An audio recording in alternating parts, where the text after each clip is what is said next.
Welcome to Master of Science with host Professor James McCanney. The good professor's career spans 50 years as a university teacher, scientist, and engineer. Each week, he will explore the rapidly changing world of science as many long-held theories are crumbling under the weight of new data. He will cover the fields of geology, archaeology, meteorology, oceanography, space science, astronomy, cosmology, biological evolution, virology, energy, mathematics, and more. So please welcome the host of Master of Science, James McCanney.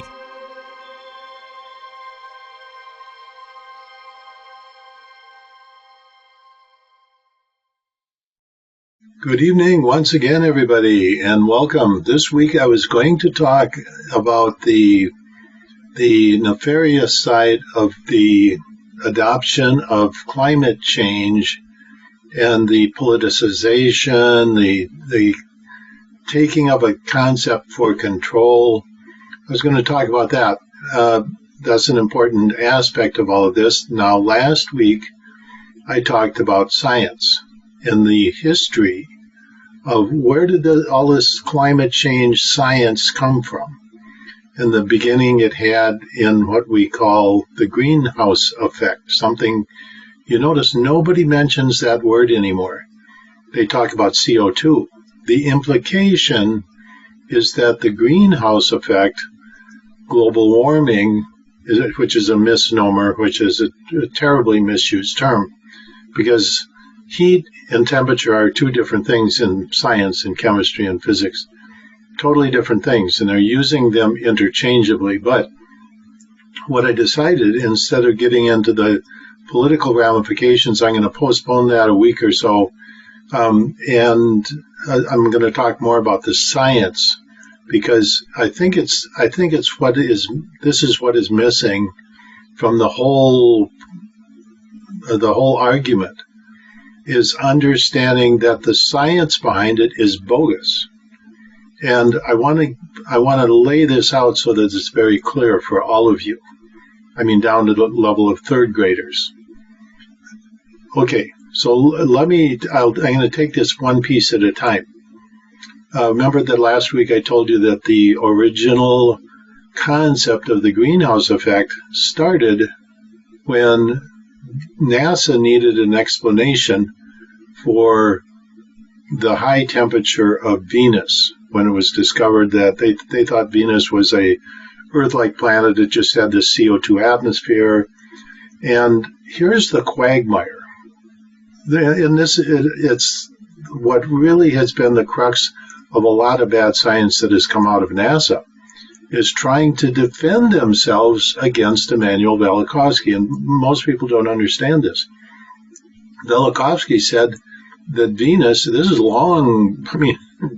decades before anybody could send a satellite to Venus. He said it's got to be hot, a chemically hot planet, because it's a new planet, and it's just a newly formed planet. And of course, Velikovsky was not a scientist. One of his mistakes, it was a tactical mistake, was that he tried to use scientific theories of the day, which were incorrect, to try and analyze his historical findings that came down to us from texts, ancient texts. He couldn't. He tried to rectify things like, how did a comet come out of Jupiter? Well, he said it just popped out of Jupiter. Well, physically, that's not possible. Something that is a planet-sized object to just come popping out of Jupiter doesn't work. In fact, that was a point when I had the debate, the on-radio debate with Dr. David Morrison. That's something that I pointed out, that it was captured, a process that is very well understood in physics and celestial mechanics. It was captured by Jupiter. And this is something also that I discovered in my work dealing with the plasma discharge comet model, is that the comets a lot of times get triggered. There's a triggering mechanism. For example, there was a comet Holmes. And I made a prediction because its orbit took it between Earth and Jupiter. No, I'm sorry, Mars and Jupiter. on a given date. And I said, okay, I'm going to make a prediction. I said it's going to have it's going to be excited because it's going to be caught up in the electrical discharge that's already connected between Mars and Jupiter. And bingo, on that day, Comet Holmes explodes into brightness. And of course, NASA has to come up with their excuse. Now, an asteroid hit it. I mean, this is so funny. In fact, there's a chapter in one of my books. It's called An Asteroid Hit It. Because every time something doesn't make sense for NASA, an asteroid hit it. The dinosaurs died. Oops, an asteroid hit it. Whatever it is, there's a magnetic field that changed. Oops, an asteroid hit it. The planets spin backwards of what they should be if they all coalesce from a dust cloud. Oops, an asteroid hit it. And so I actually have a chapter, a facetious chapter in one of my books. An asteroid hit it, because that's their pat answer for everything. If the whole planet Uranus spins backwards or is tilted on its side, an asteroid hit it. It's like a stuck record. But at any rate, getting back to the idea of Venus being a hot planet, and also Venus does not rotate very quickly. But okay, so let's go back to the 1970s, and I want to fill in some of this history. And I talked about this last week. Velikovsky's books came out in the 1950s. He was selling like crazy, and the news media went to the astronomical community, and they said, well, this guy's selling all these books and saying that Venus was a comet, became a planet, and they're outraged. This couldn't possibly be true. And so the news media comes to the scientific community and says, well, what's your story? And they didn't have one. So Velikovsky had made some predictions, one of them being that Venus should be a very hot planet. And so, of course, NASA said no. Other things like electricity, that comets had some kind of properties, electrical properties, he really didn't know, other than that the ancients talked about these electrical connections between Jupiter and the comet and Jupiter and Mars, etc. And also mentioned that Jupiter should have a magnetic field. And these are predictions based on what the ancients talked about. Remember, Velikovsky was not a scientist. He was studying calendars and ancient texts and came up with all of this stuff from what the ancients talked about. Okay, so anyway, the end result was that Sagan and the boys took him to this 1974 American Association for the Advancement of Science meeting and basically buried him, saying nothing he could say is correct, that Velikovsky is totally wrong, pseudoscience. Okay, so anyway, finally, the Russians land a space probe on Venus, and it's hot. It's tremendously hot enough to melt lead. I talked about the Magellan probe going around Venus, mapping it, and also about Sagan taking the Arecibo telescope and looking at Venus and determining that there were a lot of craters. They could tell this by the scattering of the radio beam from the Arecibo telescope, and saying, it must be old because of all the craters, thinking the craters were like the moon. The problem was the craters were not like the lunar craters, impact craters, they were volcanic craters, and the Magellan probe proved that the surface of Venus was like a big bowl of oatmeal bubbling in the morning. Blah, blah, blah, blah. Big mountains would form and then just cave in and form valleys, and then valleys would form into mountains. And so Venus is this hot cauldron, bubbling volcanic planet. In sulfuric acid in the air, it rains sulfuric acid like water rain on Earth, but sulfuric acid rain. So that Venus is this tremendously hot, and it literally is a new planet. And that's what my work shows us, how planets are formed from the capture of comets, and the tail drag is what causes their orbits to circularize, as in the case of Venus.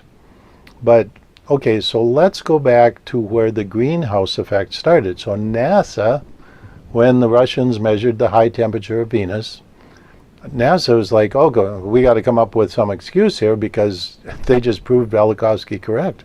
And we have to have some kind of legitimate scientific proof or reason, theoretical reason, why Venus is this tremendously hot planet. So Sagan comes up with the greenhouse effect.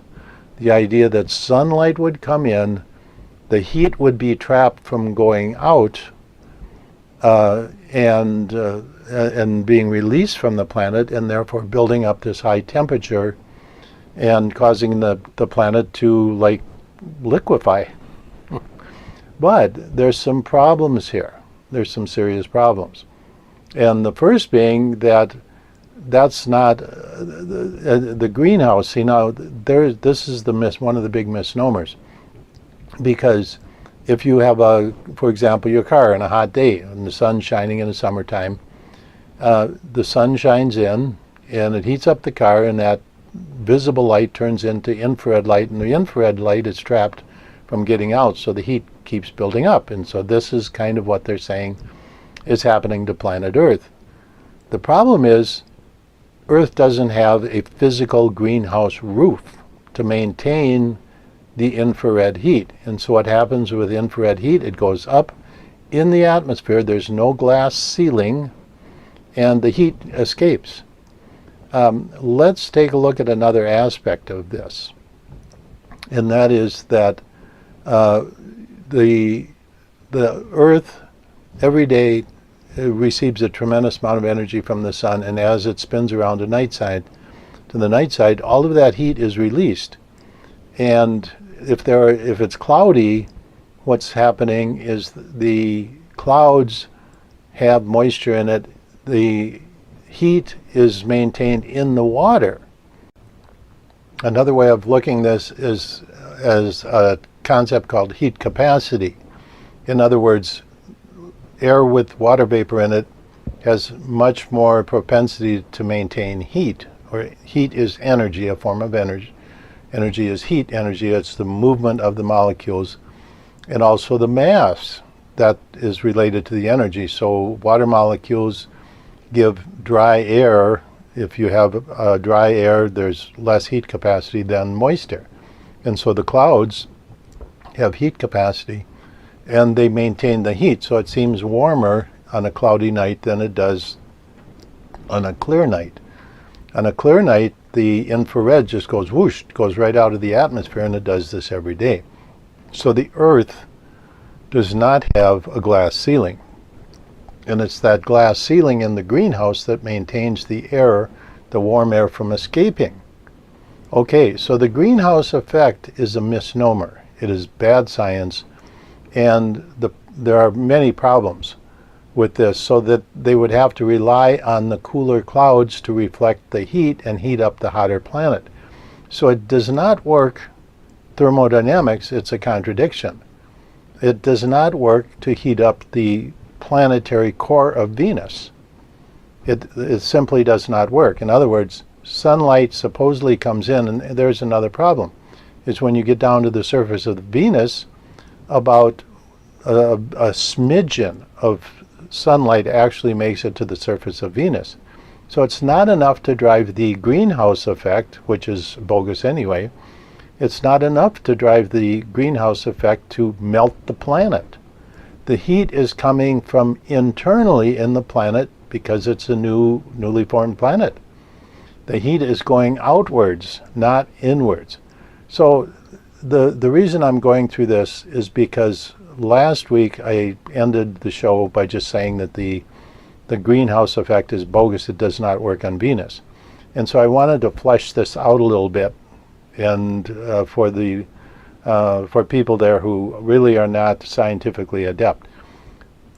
Other problems arose immediately with this idea that Venus was heated by a greenhouse effect. For example, there's no wind at the surface of Venus. So how do you, and Venus does not rotate on its axis very, very fast. It's like literally months shining, or one side is facing the sun. So how does the heat from the warm side get around to the cool side? And it turns out that the surface temperature of Venus is the same all over. There are no winds at the surface of Venus, so There's no wind to carry the heat from the hot side around to the dark side. You see, it has all of these problems, and all of these problems were pointed out, but don't tell that to the arrogant NASA scientists.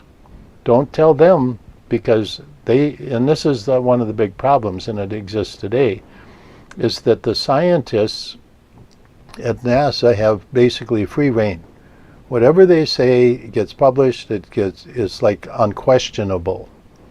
And it turns out that really, literally, almost 99.9% of everything they have done in the last 60 years is patently false, starting with the greenhouse effect. So why is this important relative to climate change on Earth? Okay, well, last week I pointed out that let's look at the concentration of CO2 in the atmosphere of Earth relative to the concentration of CO2 on the planet Venus. So if the greenhouse effect doesn't work on Venus, then it should really not work on planet Earth, and the explanation goes as follows. Earth has 0.04% CO2 in its atmosphere. Venus has 95% CO2 in its atmosphere. So if you just take percentage-wise, Venus has 2,400 times as much CO2 in its atmosphere as Earth. That's if Venus had the same atmospheric pressure and composition as Earth. But Venus has a much larger atmosphere. It's 1,000 times greater than the atmosphere of Earth. So multiply that 2,400 times 1,000, you get 2,400,000 times the amount of CO2 on Venus as on Earth. 2,400,000 times as much CO2 on Venus as on planet Earth. So if it doesn't work, the greenhouse effect doesn't work on Venus, then how does it work on Earth with 2,400,000 times less CO2? Well, it doesn't. It simply does not work. Okay, let's look at another aspect of CO2 bad science. Take a look at a coal-fired power plant, or a nuclear power plant, or your automobile driving up and down the road. These are engines, these are heat engines, basically. And they all follow something called the Carnot cycle.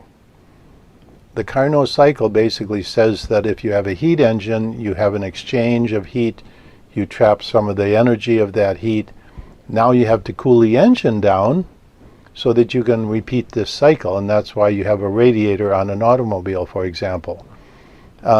In, for example, a coal-fired power plant, you're extracting energy from the burning process, you're creating steam, and the steam drives turbines, and the turbines spin the generators, and that's what generates electricity. And the same thing with a nuclear power plant. You generate steam, the steam drives a turbine, the turbine spins, it spins a generator, generates electricity, and delivers it on the power lines out to the businesses and homes. Okay, so now the claim, the greenhouse global climate change claim, is that the CO2 goes up in the atmosphere and over a long period of time raises the Earth's temperature by a smidgen.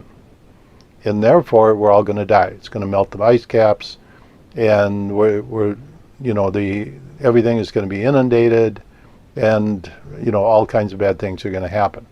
And by the way, it's like every 5 years they predict that the ice caps are going to melt, and they don't do that.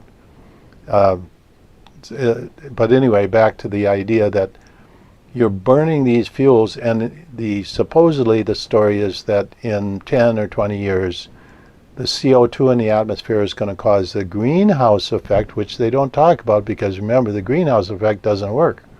It doesn't work on Venus. It shouldn't work on Earth, but they don't say that. That level of science is obfuscated. Okay.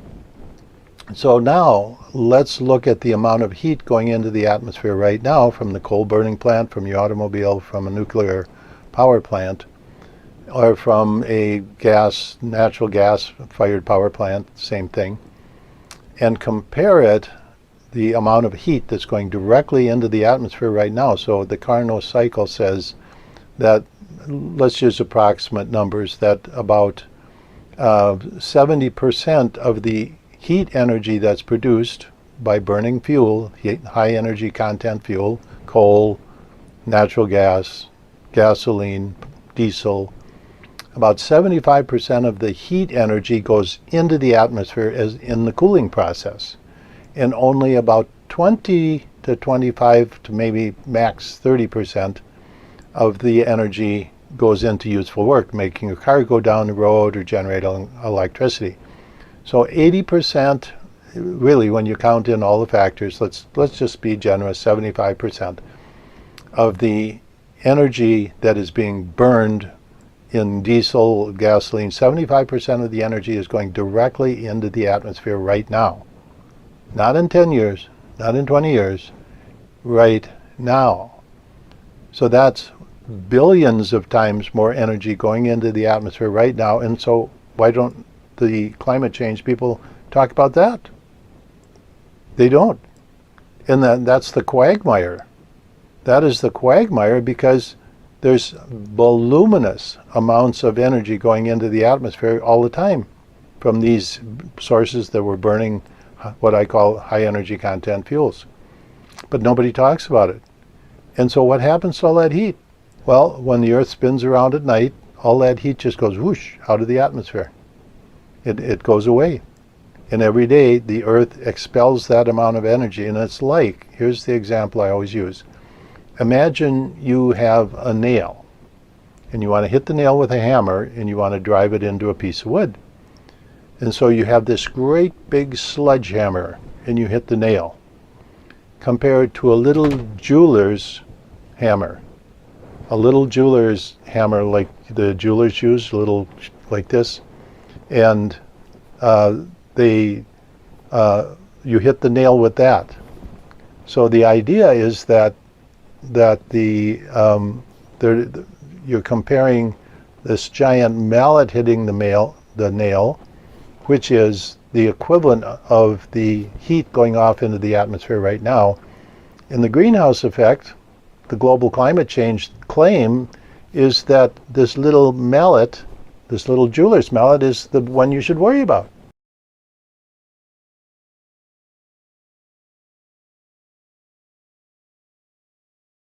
So let's talk now about heat content and heat capacity. Here's another bogus part of the climate change science. Now, what do? What are they talking about? They're talking about the temperature rising by a point, whatever, 1 degree centigrade in so many years, and this causing all these problems.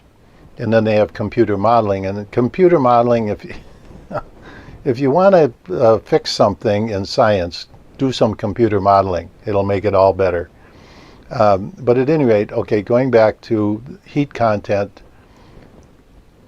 the type of measurements they're making in the climate change world, I jokingly say that, a professor sits in his office in the ivory tower, and he every now and then sticks a hand out the window with the thermometer and measures the temperature and records that. And that's what they're doing. In a sense, that's what's really going on.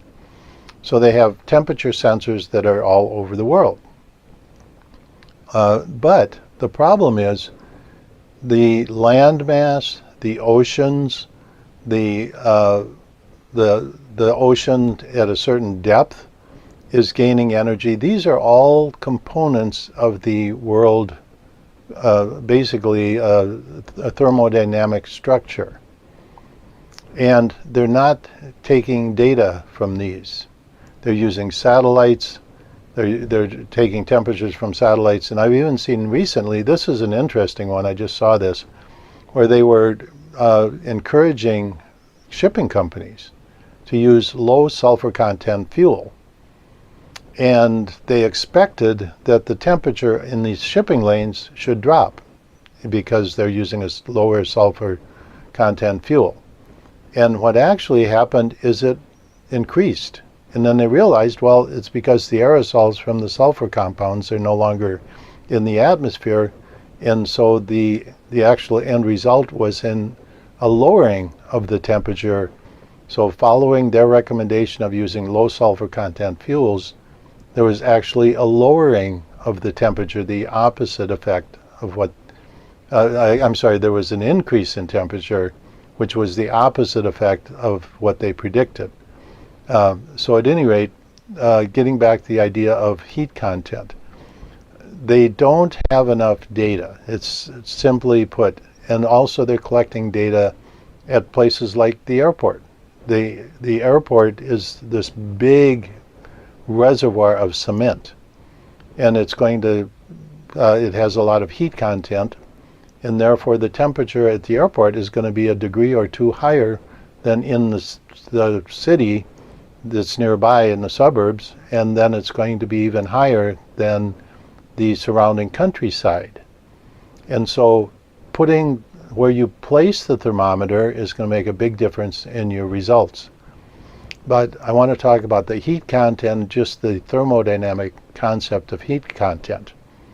Take two boxes and put them on a table, identical boxes with identical atmospheric content in each box at exactly the same temperature. They have exactly the same thermodynamic properties.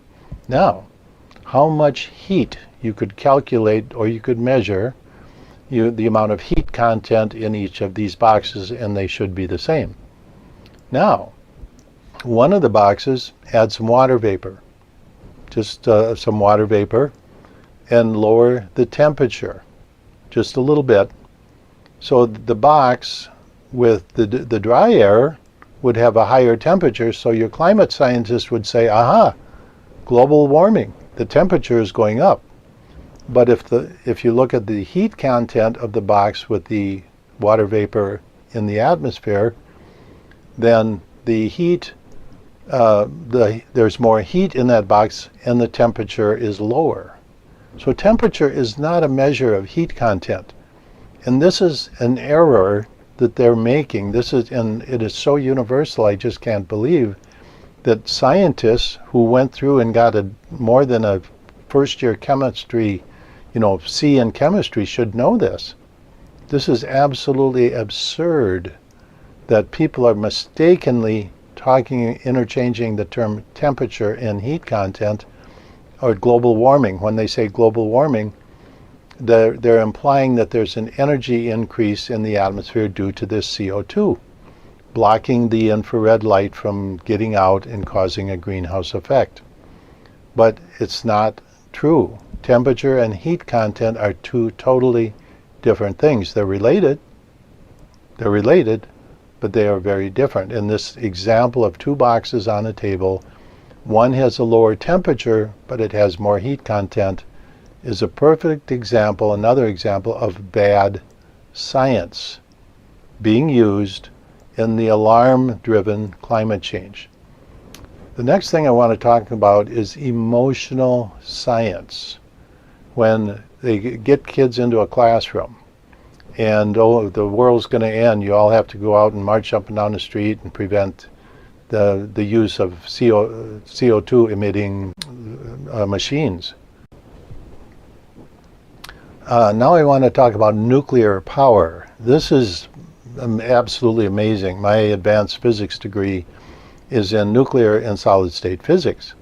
So I do have a little bit of experience, and I'm probably one of the few nuclear scientists on the planet that opposes nuclear power. Okay, so let's take a look at nuclear power. It is said that it is green, and whoever thought up this idea and is pawning this on the public is, I got to give him credit for deception. That's all I can tell you. Nuclear power is probably the most horrendously polluting power source ever imagined by man. And the reason is not because it doesn't give off CO2. It actually does give off a little bit of CO2, not as much as a coal-fired plant for the amount of energy produced, but it's the fuel, the processing of the fuel. There are places like St. Louis or Oregon where there's They were processing plants for nuclear material during World War II. And they took and they spread out the residue from the cleaning process all over the countryside, and now there are landfills that are full of the waste, the nuclear waste from those processing plants, or they just spread it like a cow manure spreader up in Oregon. And so these regions have a very high nuclear content. But the problem is the nuclear fuel that's being used today in nuclear power plants, I call it high octane fuel. It's being derived from very high energy sources. And when they get done burning it, it's not completely spent. So it's still producing a lot of heat. So they put it in a cask and they put it around a nuclear power plant, and they have to continually cool these. So the more fuel you burn, the more energy it takes to cool them, and this has to go on forever. There was a big fear a number of years ago. There was a flood in the Missouri Plain, the Missouri River, that flows out of the Dakotas down in, I believe it's through Kansas and down into the Mississippi River eventually.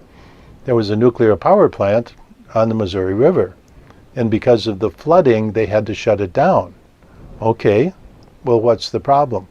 They couldn't continue to cool the nuclear waste casks. And if one of those would have broken, it would have poisoned the entire Mississippi River Valley all the way down to the Gulf of Mexico, the Gulf of America now, and poisoned the entire Gulf of the entire body of water at the end of the Mississippi River. And irreversibly, unbelievable. And people are saying, oh, nuclear power is green. No, nuclear power is not green. Don't ever say that. Don't ever imagine that that is the case.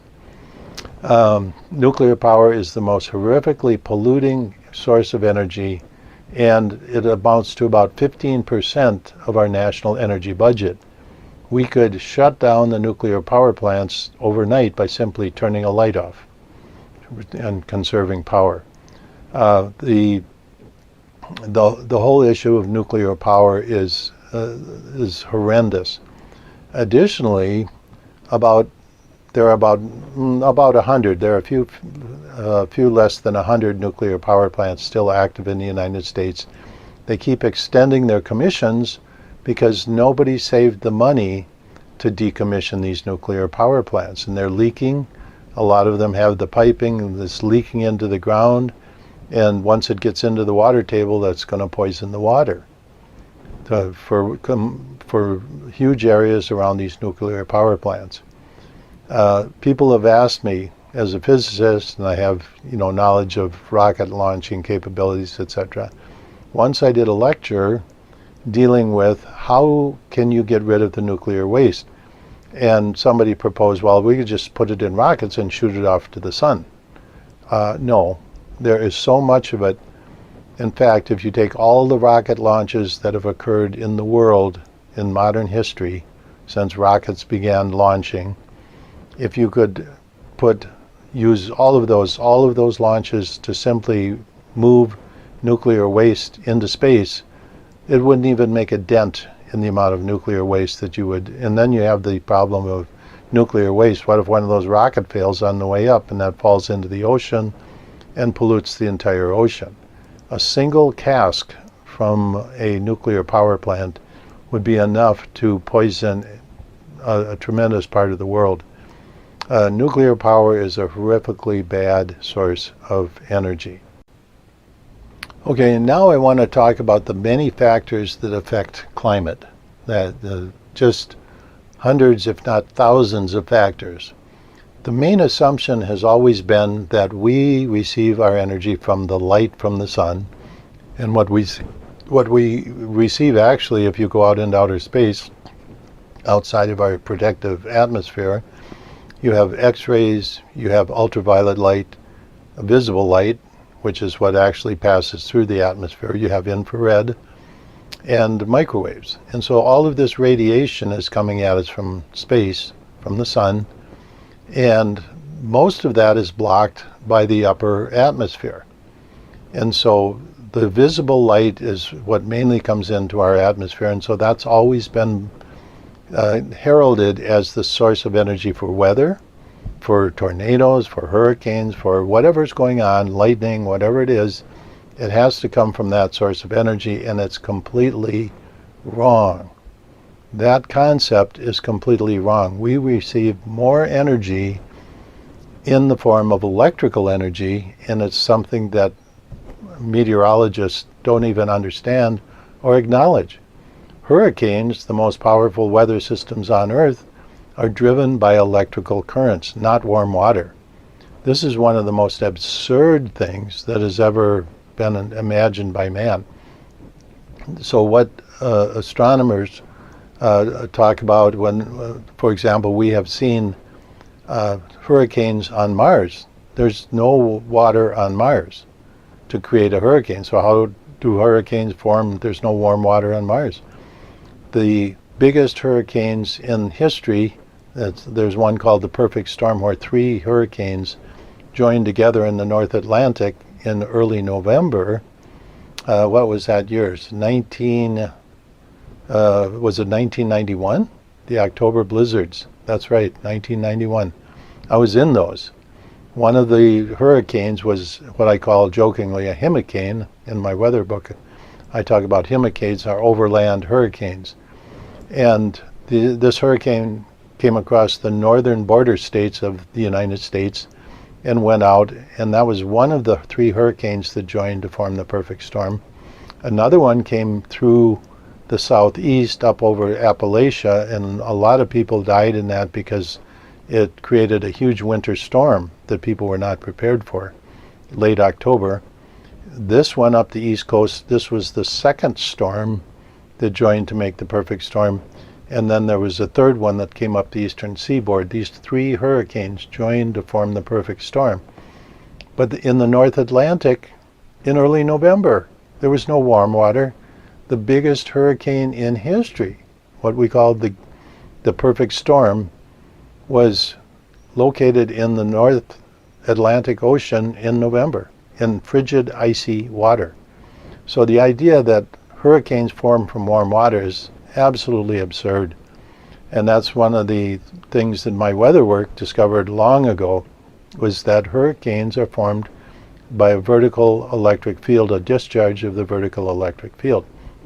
So let me explain how the water warms up, or the water cools as a hurricane passes over it. It's the wind of the hurricane evaporating water off the surface of the ocean. When the wind blows over the surface of the ocean, it evaporates water, and that creates a cooling effect. And so the meteorologists mistakenly think, oh, when the hurricane passes, the water is cooler. Therefore, that is what's driving the hurricane. Absolutely bogus. And it doesn't, the 3 laws of thermodynamics are completely violated. There's no way to take a little bit of temperature change from water and have it organize this completely organized storm. That's impossible. It works the other way. If you stop the energy source driving the hurricane, it would dissipate in a minute. It wouldn't keep doing it. How can this wind keep coming into this low pressure cell? What's causing the low pressure cell at the base of the eye of the hurricane? It's the vertical electric field. It's the current that's being drawn up the center of the eye of the hurricane, and that's what causes it to spin. Okay, so I'm not going to go into hurricane science, but what I'm telling you is that it has nothing to do with sunlight, because hurricanes form on the dark side of Earth all the time. It has nothing to do with sunlight. More energy comes into our atmosphere every day electrically than comes in through visible light. And isn't it amazing that meteorologists don't acknowledge this, they don't know anything about it, and they don't include it in their models? This is one of the absurdities of what they call the National Hurricane Prediction Centers. There's about a dozen of them now around the country, and these people actually get paid to do computer modeling of hurricanes, and actually people actually listen to them. The leader, the person who actually formulated all of that, his name was William Gray, got up on a podium this is back in the 1990s, got up on the podium and said all of the work they've been doing is completely bogus, it has no value at all, and he walked away. Yet, the Hurricane Prediction Centers continue working, continue getting federal funding, and continue to exonerate this bogus science that somehow visible light from the sun is causing hurricanes. It's simply not true. The same for tornadoes, cyclones, waterspouts, cyclonic storms. I've talked about previously the tornadoes that form out of the calderas of volcanoes. On a clear blue day, you have a volcano and it's got a tornado coming out the top. What causes that? That's the vertical electric field. Now, a couple shows ago, I talked extensively about the vertical electric field and the storms, etc. But back to climate change, they don't include this major source of energy in their models at all. I mean, this is absolutely absurd. Another aspect of what we call climate, which really isn't, let's just say this, climate is long-term weather. That's all it is. And so let's talk about weather just a little bit. I've always said that if it's warm, then there's a wind from the south. If it's cold, the wind's from the north, and vice versa. If the wind's from the north, it's going to be colder. If the wind is from the south, it's going to be warmer. And that's your first predictive element, is what direction is the wind coming from. That is basically a rule of thumb. But here's the point. A lot of times on a hot summer day, this drives me crazy. On a hot summer day, the newsman is on there and he's pumping the idea of climate change. And everybody's hot, and I hear people say, oh yeah, climate change, it must be real, it's hot today. It's hot where you are. You know, the world is a big place, and this is how they really how gullible people are. Let me put it this way. There's two aspects to this. It's the overall ability to fool people, and they wouldn't be able to be fooled if they weren't so gullible and ignorant about science. There was a document, it was called what? Silent Weapons for Quiet Wars. It was published back in the 1950s, one of the RAND think tank studies. And one of the goals was to make the public scientifically stupid and mathematically. And they've accomplished that. The public does not understand science, simple concepts like heat is not the same thing as temperature. Very simple things. People just don't understand. But here's the situation, and I see this time and time again. If the wind is from the south, then guess what? There's a wind from the north that's blowing into the area because of basically the conservation of our atmosphere. If the wind is in your area is blowing from the south, then someplace there's wind from the north blowing down to the place where that warm air is coming from, making it colder there. So there's a balance. There's also, let's talk about something that I know a little bit about. It's called wind energy. There's the belief that where you are, if you have your wind turbine there and it's not windy, okay, there's the expression, honey, we can't watch TV tonight because the wind's not blowing, if you're depending on a 3-blade wind turbine. Well, that would be true. However, the wind is there someplace.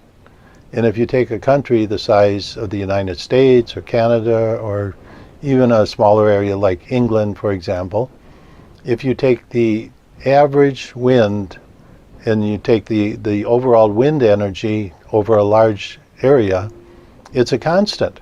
So if it's not blowing in New York, it's blowing in LA. If it's not blowing in LA, it's blowing in Portland, Oregon. If it's not blowing in Portland, Oregon, it's blowing in Houston, Texas. And so the wind energy is a constant if you take a large enough volume, a large enough surface area of the planet. So the same is true with temperature. If it's warm where you are, it is colder where somebody else is. And the idea that that they're pumping this on the evening news, oh, the climate change, or like, oh, there's a tornado. I just saw this on the news where they're saying that the tornado alley is moving from Oklahoma farther east. Well, statistically, if you average this and if you look in 5 years, it might be moving back to Oklahoma. It's just a matter of statistics. Every now and then a record will be broken, like a temperature record. And if it's, they ignore the cold records when there's a cold record. But if there's a warm record broken, oh, look at that, it must be global warming. And everybody's, yeah, it must be global warming. And look at that, record was broken.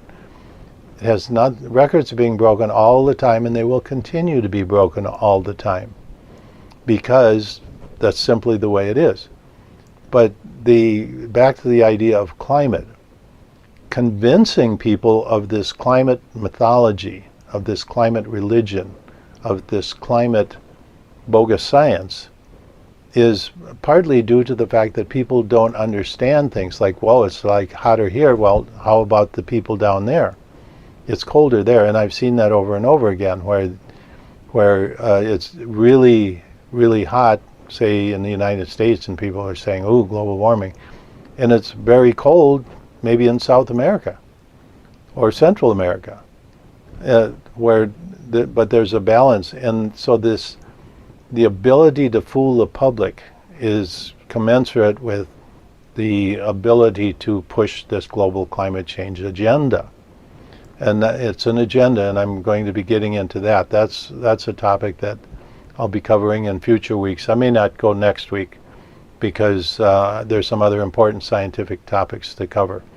But the whole concept of climate change, that somehow something's going to heat up a couple degrees, and then scientists, the consortium of scientists agreeing on this. Now, this is another aspect that is very important in understanding the impetus of global climate change, and that is simply the way it's funded. I like this when people say 95% of people, 95% of scientists agree that climate change is real. That's because they've squeezed out all the people who disagreed. The people who disagreed couldn't get funding, and there's no funding for somebody that comes up with a negative result. It's only those people that get a positive result that keep the funding. And if the government is pouring money into that agenda, then guess what? There's enough scientists out there who will sell their scientism to the government at the highest bidder. Because this is huge money. We're talking hundreds of billions of dollars per year in grant money. And this is one of the problems. In fact, they're right now in Washington trying to decide on this, and unfortunately most politicians are not scientists. So they don't realize the level of deception in this top-down government funding method of funding science. And here's the way it works. The National Science Foundation, National Institute of Health, or the Environmental Protection Agency, or NASA, whoever comes out with the funding, it's like a catalog. It comes out at the beginning of the year, and the scientists go there and they're like squirrels that forgot how to forage. They're looking in the list of grants and they go, oh, we can do this one, we can do this one, and they sign up, and eventually they all get their funding and are all happy. So do you think they're going to come up with a negative result and say, no, there's no climate change? To get their money, they have to come up with a positive result and agree with it. That's why 95% of scientists agree. Not because of real science, not because they understand all the things I'm talking about or include them, not because they do good measurements, they're making good measurements. They'd have to measure the temperature of the ocean all around the world, the land masses, the temperature of big lakes like the Great Lakes or other Great Lakes. They'd have to take temperatures at all altitudes in the atmosphere. Do you think they do this? No. No, they do very rudimentary measurements, and then they do, guess what? The magic word, computer simulations. Do you know how much money has been acquired in grant money because of computer simulations, boy, you can make that come out just exactly the way you want it. Yep, so 95% of people agree? No, it's just that all the people that disagree got squeezed out. They couldn't get money. The negative results don't garner grant money, and then they can't publish. They're not allowed to publish in the peer-reviewed journals, which are controlled by the controlling few that have the grant money. It's a racket. That's what it is. It's a racket. It's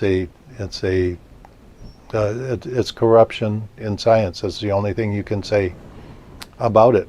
That's the best thing you can say about it. I'm going to switch gears a little bit here, and I'm going to talk about how the international organizations picked up on this. And this is so typical, where they watch things. They're literally think tanks that spend their time trying to determine how to manipulate the public thought system and belief system. And so a lot of times they wait for a subject to gain traction. And they go, this climate change thing is something that people will buy into. And it can be used as a control mechanism. So that's where the international organizations like the UN 2030 Agenda, or the World Bank, or the World Economic Forums, I could go on and on, about all of the international agencies, included in the World Health Organization, which is related to the United States agencies for administration of health-related issues. And the original control mechanism for climate change was water. It was one thing they wanted to absolutely control, and that is water. Now, if you can imagine, they're trying to give you the idea that there's a water shortage on planet Earth. And fault, for example, the cows living in Kansas for the lack of water in, say, the rainforest of the Amazon. Well, the problem is cows drinking water in Kansas is not going to produce, you can't take that water and move it over to the Amazon jungle. The whole issue of weather on planet Earth, now I talked about this before, and it's probably the most important aspect of climate change, and that is that we need far more CO2 on this planet than we currently have. The 0.04% is just at the level at which the Earth is just barely surviving, the plant life. I talked about this before, where if you increase double, triple, quadruple, or many times more CO2, it's not going to cause global warming. It's simply not going to happen. But what is going to happen, it's actually going to cool the planet because it'll expand the growth of plants. And when you have a greener foliage on planet Earth, then that's absorbing the sunlight, which is converting it into carbon-based matter, biomass, and that's cooling the Earth. So if you've ever walked into a forest, you'll notice that it's cooler. That's because, like on a hot summer day, that's because the foliage is absorbing the sunlight and converting it into plant matter. One time I was at some friend's house. This was a hot summer night up in the Midwest, and this guy goes, "Hey, listen," and we're out. There was corn every place in the Midwest. If you're in the country, there's corn nearby. And he said, "Listen," and so I'm listening. It's, what is that sound? It sounds like little bugs are eating or some kind of noise. He goes, "That's the corn growing." And then it was growing so fast that because it had absorbed all that energy during the daytime from the sun, that you could hear it growing. And so the plant life absorbs the energy from the sun, and and it's actually cooler. So if you're out in the farm, if you wanted to cool on a hot summer night, if you want to cool down, you walk out into the cornfield, because all that energy is being absorbed by the plants. And that would be the situation with Earth. It's called positive feedback. That happens if you're designing electrical circuits. It's a concept in electricity. It's a concept in physical processes, and chemical processes, etc., where you have you add carbon dioxide to the atmosphere, and that causes more plant growth. The plant growth in turn absorbs the sunlight, because now it's growing faster. That causes a higher rate of photosynthesis, and it's basically capturing the CO2 from the atmosphere into the plant life, and it actually cools the planet. So the cooling effect comes from putting more CO2 into the atmosphere. Okay, so now I want to talk about sequestering CO2, something that's going on right now. And people think they're doing something to save the planet. The same with chemtrails, like back in, let me see, when was it? Around the year 2000. I was on a radio show with the host at the time. His name was Alex Merklinger. And he's no longer, he went out of the radio business long ago. But it was at that point I was one of the first researchers to publicly go on radio back in the days and talk about this subject. And all of a sudden it was overtaken by what I call Johnny-come-latelys. People who, even more recently, started talking about chemtrails. Okay, well, the seeming purpose of chemtrails is to fog the planet, basically reflect sunlight and cool the planet down. But there's some other things going on, because we found from testing the residuals from the chemtrails that they had barium and aluminum. We knew this in the early 2000s. But the other issue was that I had been working with the Russian scientists, and we determined that the source of hurricanes, the source of energy that drives hurricanes, and determined a way to sequester hurricanes and to guide them using laser satellites, move them away from harm's way. And then that technology got into the hands of the U.S. military, and they started using it against the public. The same scientists went to the United Nations, this is in the early 2000s, and requested that a treaty be written for the elimination and identifying these weapons, these satellite lasers, as weapons of mass destruction, because they could be used to power up hurricanes and cause destruction. And so the point I'm trying to make is that there's a lot of issue being given to chemtrails, but that is not the big issue when it comes to weather manipulation and weather control. The big issue is the laser satellites, and it's something that is really pushed off to the side. There are too many people concentrating on chemtrails when it's not the real high-level dangerous technology for the manipulation of storms and weather. Okay, well, I hope this has been informative, and tell your friends. Now, I would expect people to go back and listen to last week's show and then this week's show, in rounding out the scientific aspects of what we call climate change, or the climate change mythology, and what you really have to understand. But the big issue also is that people can sequester CO2 from the atmosphere. They are doing it, and it's going to cause, it's really going to kill the planet. That's what's going on, and people are doing it with the best of intentions, mind you. So once again, we'll talk to you next week.